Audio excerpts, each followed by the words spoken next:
Delighted you can join us for this one. In this demo, we're going to show you how we can automate the creation of a legal document, pulling data from Companies House, using eSignatures, and also getting user input. Let's dive in. Before we get to a quote, often, we want to protect our IP and our information. Obviously, the client wants to protect the information or prospect protect the information they're going to give to us. So we start with an NDA or a confidentiality agreement. Now, as you can see, the person in the picture here is signing it by pen. We certainly won't be doing that today. We'll be looking more at eSignatures. But then before we go to the automated approach, I'm going to take you through the approach I take now, and then you can explain to me how we can whiz that all up, if that's okay. Good. Okay. So the NDA journey, typically I start with a template. Now we've published our templates into Microsoft Word. And what that means is I can start from the right place. So if I just show you my Microsoft Word here, you can see that the templates have come through. Now these templates are stored in SharePoint, but the fact about these templates is I still need to go and complete them by hand afterwards. So let me just move that out of the way. And then once I've got my template, the first thing I'm going to do is put my counterparty details in. That typically means for me, based in the UK, going to Companies House, pulling that information from Companies House, which has a list of the company number, the registered address, and popping that into that template using a bit of cut and paste, and then changing the formatting so the fonts match and that kind of thing. Once I've got that, I then add my purpose to my NDA. Why am I sending this NDA? Is it a supplier? Are we customer? Is it something else? So we're going to put that in there as well. And mine sits halfway down in the document. So I have to remember to scroll down and find the right paragraph and make that change. And 9 times out of 10, I'm fine, but it's that 1 time out of 10 when sometimes maybe I miss it because I'm in a rush. Then we send for signature. I've used DocuSign in the past, Adobe EchoSign as well. So there's various tools out there to send for signature. We're going down the digital route. And then finally, when it comes back to me, typically in my inbox, then I'm going to take that file and drop it back into SharePoint. And that's how I do it now, Ben. So is there a better way? Yes, there is. Let's have a look at it. So Rupert, do you want to fire up your demo environment, please? Yeah, and I'm just going to dive into the home page first. Yeah, so I think, people who've seen previous webinars, we're not going to spend too much time talking about intranets, but the first thing we just want to highlight is that, really the first place that we're coming to is our landing page for what we're doing in the organization. So we've got things like our links to our standard tools. And then the other key part of it, of course, is that it's got that consistent navigation that takes us into the various different work areas that we might be working on, whether it's a policies hub, if it's a departmental hub, or in our case today, we're going to focus on the clients area where we will store all of the sort of contractual and commercial aspects of clients that we work with. So let's just go into the clients area. And what we can see is just a small set of demo clients that we're working on. And we've got some summary information here. We've got a folder for each client, but then we've got a few bits of additional information, such as what is the relationship? Have we got a direct relationship with this person? Are we going via an established partner, for instance? And what kind of sector are they working in? It's useful when we're sort of reviewing back over different proposals we might have created. The concept that we're using here is something called document sets. They are effectively folders that allow you to store additional information or metadata on them. And all of that metadata can then inherit into all of the documents within them. Now, for the purposes of this webinar and what we're about to show you, we do need a real company to use because we're going to look up someone's Companies House details based on a real company. Now, fortunately, one of our attendees has very kindly volunteered to let us use their company name. So thank you very much for that, Kim. So we're going to use you as a sort of fictitious client here, but just because you need a real company to use. So Rupert, let's just go and create a new document set for our new client here. Just like to say, this information we're pulling from Companies House is all public. There's nothing secret here. No, that's right. Yeah. So we're going to put the client's name in. So yeah, so the company's called Law 365. Good stuff. Yeah. What sector? They're in legal, and we'll have a direct relationship with them for this purpose. Okay. Give that a minute. So we've filled in a few basic bits of information in here, and that's created this folder area with the right details filled in. Now, what we need to do is take us through that next step of setting up an NDA. So we're just going to jump back a level in the hierarchy here.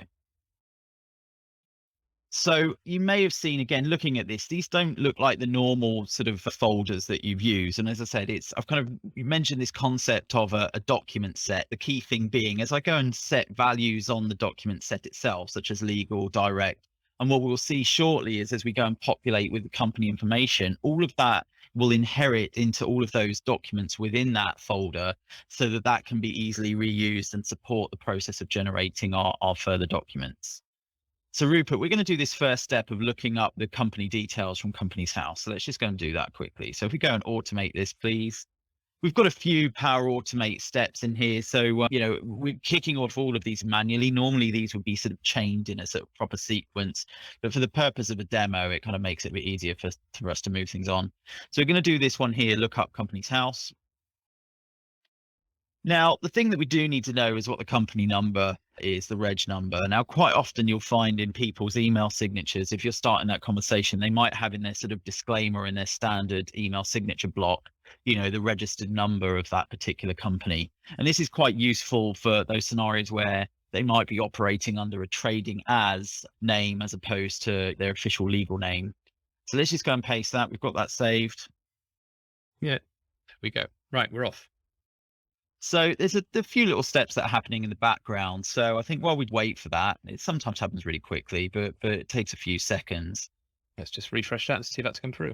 Oh, there we go. Marvelous. So Ben, we pulled back some information here from a third-party data service. Obviously, Company's House is open and accessible. Could this come from other systems within the client's IT infrastructure?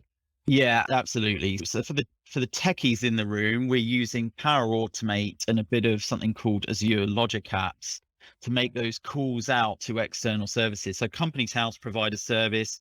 This could be looking up perhaps a CRM system that you have, or it could be looking up some other referential data that's available. Making a call based on a single value that we pass in, which is that company number, and then getting much more information that we can pass back and then reference as we start generating our documents. So you can see here the address, the company number, the official limited company name has all come through, the jurisdiction, etc. I think that's helpful because often salespeople are lazy. They put that in. That's not legally recognized. And I think the other thing, which obviously we know about Company's House, but then am I right in saying it doesn't have to be on the Microsoft stack where this information is? If they have what we call a REST API, we can get that data. Yeah, exactly. Yeah, that's right. That's pretty cool. Okay, should we create an NDA? So we've got the information that's going to support that part of the process. And the next step is we're going to kick this off and create an NDA. Again, typically this might be something that you would sort of string together, but for the purpose of the demo. So we're going to kick off that option, create NDA here. And what we'll see in a second is we've got some options of what our permitted purposes are going to be. So in the case of an NDA, depending on what your relationship with that organization is, as Rupert said, you may be providing services, you may be receiving services, or may have some other kind of obligation like, such as your accountant.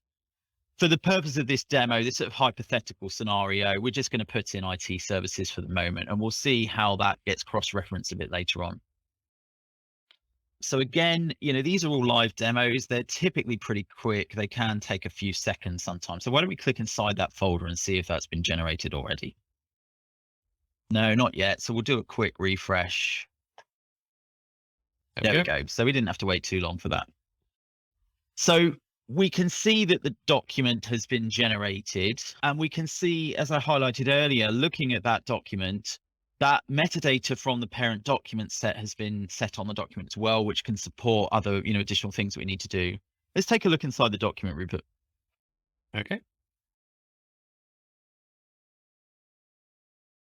So as we look inside this, we can see that the various bits of information that we needed, the things like the company name as pulled from the document set, all of that information has been injected into the document, the agreement date, the counterparty details, which is the thing that, as we said, normally you're going to have to go and manually look up and enter in the right formatting in the right way. All of that information has been passed through automatically as part of the document generation tool. Okay. Again, let's have a look a bit further down. We can look at permitted purpose. So as we go in here, we can see that this permitted purpose is completely seamless. The fact that historically what we might have had to do is have 3 different paragraphs and we remember to edit it. We might have it highlighted in yellow to remind ourselves to update it. That has just been seamlessly injected based on we selected IT services, and therefore the right statement has been injected as a result. Perfect. That's pretty cool. So typically, off the back of generating an NDA like this, of course, the next step really is to go and submit it for signature, isn't it, Rupert? Yeah, I mean, some organizations like to see a Word version first before signing. As I was saying, well, if it's mutual, let's just crack on. So let's just crack on. Sounds good to me. So yeah, let's go and fire up the automate option again. So let's say, Ben, we've got a bundle of workflows and one for eSignature. I'm guessing this eSignature workflow could apply to any kind of document, whether it's a contract, maybe an HR document, or in this case, our NDA. Absolutely. Yeah, exactly. Okay. Now, normally when I'm sending out an NDA for signing, there's obviously two parties involved. For the sake of simplicity and to keep the demo moving forwards, we're just going to use one party, and we're going to use Megan, who is the person actually in the context I'm running today. So that means you get to see the whole process of the document being sent, but you also get to see the signing process as well. So, Ben, I'm guessing some of the time it seems there's some cogs whirring here. Yeah, absolutely. I mean, so far we've been quite lucky because these things have all been running pretty quickly. Why don't we see? And in fact, that looks That's a no, it previous hasn't one. quite come through yet. It's gonna be a minute. It's running. Shouldn't take too long. But there we go. Should get another one through a few seconds. Give that a quick refresh. I know it does poll automatically. And we'll give that a second to go. There we go. There we go. Yes, we didn't have to wait too long for that.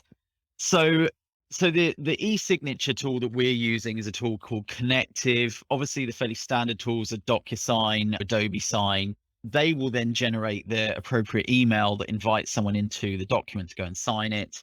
So we can see we've come into the signing interface here. We can scan through all of that information that has been dynamically generated and put into the document is visible, the right purpose is in there, et cetera, et cetera.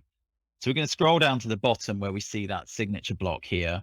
Okay, so we're going to be prompted to sign. Now, again, with these electronic signature tools, normally they want you to acknowledge that you accept to use electronic signatures as your mechanism. So we're going to start signing. And again, different tools have different options, and we can configure this. We're just doing a manual one because it looks pretty in a demo, I would say. There's Meg. That's a very nice signature, Rupert. Good stuff. Out of a mouth. Yeah, indeed. It looks like you're a right-handed person, writing left-handed, maybe. Good stuff. So, Ben, we've yeah. used Connective. I mean, we've looked at various tools. We've looked at DocuSign. We've looked at Adobe Sign, I think. And what we've seen is there's a balance of, the cleanliness of the user interface almost related to pricing. So our personal take is other products might have a slicker user interface, but you will pay the premium for that. So that's the balance that you have to reach. Yeah, exactly. Okay, so that's now signed and finished. We've got that. So I'm going to shut that down. And We just go back to your email. You should see, so we've had a little notification that's just come through. Yeah, so that one's just finished as well. We've also sent so that's the email that comes through from the signature tool itself. So again, if this is something that you've sent to a recipient, they will receive that email so they can go and download that signed copy and save for their records. Now, the other thing that we've done here as part of our process, we've sent that notification to the person that originated it. Now, obviously, because this is a demo, it's possible to make these emails look a bit prettier, put a bit more information into them. This is just a quick summary statement. There's obviously flexibility to construct the email that's appropriate. But a good example of this would be perhaps the legal counsel has sorted out getting the NDA signed, but the next stage of the process is to notify the account manager so that they can then go through and start generating the quotes and doing the work that they need to do. So let's just jump back into the SharePoint a minute and let's see what sort of happened. So again, of course, that document, the PDF version has been saved, automatically retrieved and put alongside. So we've got the working version and then the signed official copy. And this digital signature block has been inserted into the document here. If you were to open that up in a tool such as Adobe Acrobat, you would see that digital signature and its certificate that shows it hasn't been tampered with, etc. Okay. Perfect. So we've got an NDA. That is good news. I know. Let's just summarize what we've seen there. So there's a few takeaways of things that you can do if you're not ready to go down the whole automation route. The first thing is, and you saw that on my Word document, is publish those templates into SharePoint and so they can be exposed in Word and PowerPoint. At least that way you're working a single version of the truth rather than saving to me onto a desktop. The second thing that you can do is Ben talked a lot about document sets rather than using folders. And what that means is you're going to persist that metadata. So you need to put if that data sits in one place, it's going to appear against all of the documents and folders within that document set. So that's certainly worth looking at as well.